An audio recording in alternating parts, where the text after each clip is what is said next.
right, well, it's Misha again. iHeartRadio, the talk of San Diego, and I'm here standing with a very funny man. Hopefully his French is not too vulgar on this one. Peter? My name is Peter Halme, and I only use vulgar language with people I hate. There you go. Now we're here at the future of Tuna Harbor. What does Tuna Harbor mean to you, and what do you think the future is about? Tuna Harbor means the legacy and history of fishing in San Diego. If we don't continue it, if we don't work hard to have it, fishing will disappear. Once fishing disappears, it's never coming back. We kind of learned the lesson with the tuna fishery, and people are still expecting it to come back. It's never coming back. So we got a different kind of fishery. But if we don't have the places to keep our boats, we don't have the place to offload, and do all the things that are required as part of fishing, it's also going to disappear. And people will only see, man, we should have worked hard to keep it. Because it's not for fishermen, it's for the whole community. Right. You know, people should have the opportunity to buy fresh local fish and take it home and cook it, and do it at a reasonable price. Now, what is your job, per se, or what is your interest in the future of Tuna Harbor, besides the, obviously, tourist and public relations of it? I'm interested in an intergenerational transfer. I think that guys are getting too old, people, old farts like me, and we got to make a place for the young people. So I'm working on some apprenticeship programs and so on to get young people involved. You're only going to get them involved if they can make money. And so it has to be, sorry about spitting on you, but it was fantastic. It was potato chips. So you're going to have a business model that allows them to come into the fishery. And they should do it before all the old guys are gone. There's a tremendous amount of knowledge and interest that we have, and we have to transfer it to the next generation. Now, one of the economic components, do you think, should be an unemployment situation where we could hire people, even season or time, to help the community? Absolutely. Don't forget, fishing and working on fishing boats is one part. Then there's a land part where you offload the fish. Then there's the shipping to the restaurants and everywhere else. Then there's the restaurants and everything else. So this fish filters right through society, and a lot of people touch a fish. And we like to have it touching local fish. So we keep all the money inside the community. And still allow people to buy good quality fresh fish at a reasonable price. Now the question, I know San Diegans, not many of us know about Tuna Harbor. So public relations-wise or marketing-wise, what do you think about the future of that? Well, we're fishermen. The market is run by fishermen, and we're not very good at that. Public relations and all this other stuff. I finally got a Facebook page, but then they told me about Twitter and Smitter and everything else. What we rely upon is people like you to get the word out, and to everybody else inside the community. Because people ask, what do you want people to do? What I want people to do is figure out why they think it's important. Not why Pete thinks it's important. Why do they think it's important? Mm-hmm. And if it aligns with their vision, then they work towards it. If they want good, healthy food for their community, well, look at that. And our part plays a part in good, healthy food. If they want anything. So they should figure out what they want. And we'll figure out if we can align it with what we want. So now communication obviously is a ground function for this whole platform in the future, yes? Absolutely. What shocked me, it always shocks me, that over 200 people are interested in this. We thought maybe a few people would show up here, and today over 200 people showed up, and it was that small because people were turned down. Otherwise, it could have been 300 or 400. And if you have that kind of interest, I think that's how things grow. It's not one guy with an idea. It's a whole lot of people looking at the same thing and say, let's work together to accomplish this. Right. So I think we're fishermen. We rely on the rest of the community, the people that understand communications, that understand PR, to help us with it. Right. And there were so many of them in the room today, and they said, how can we help? Right. And I keep saying, How can I help you? What do you want to accomplish? If fish is part of it, I can help you. There you go. But if you want good quality food for your community, then I can help. We can work together.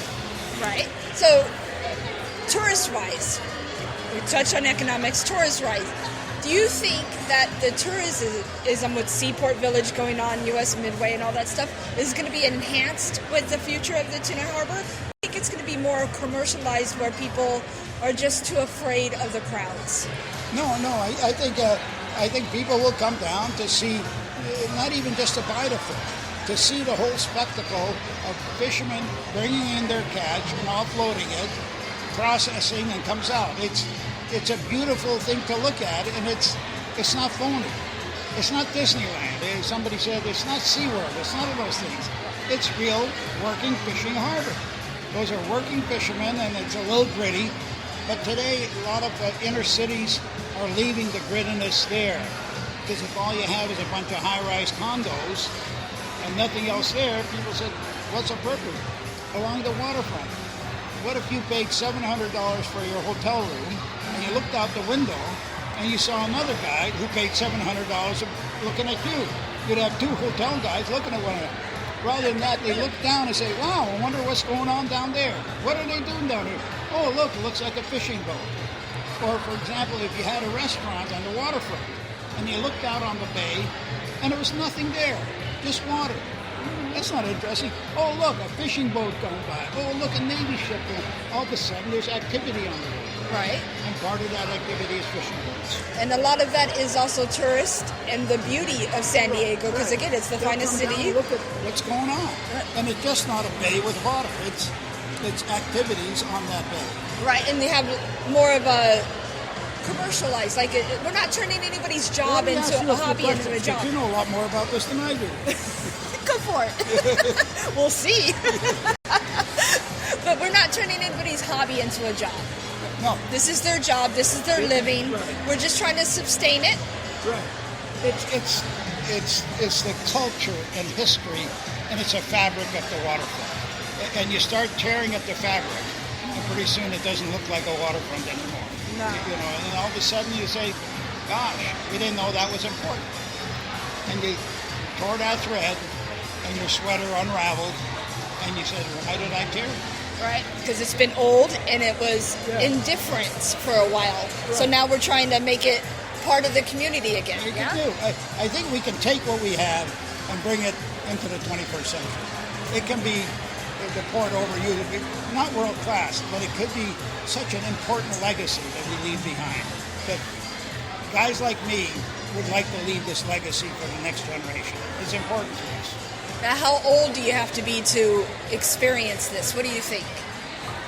I think if you're under 80, you probably wouldn't like it.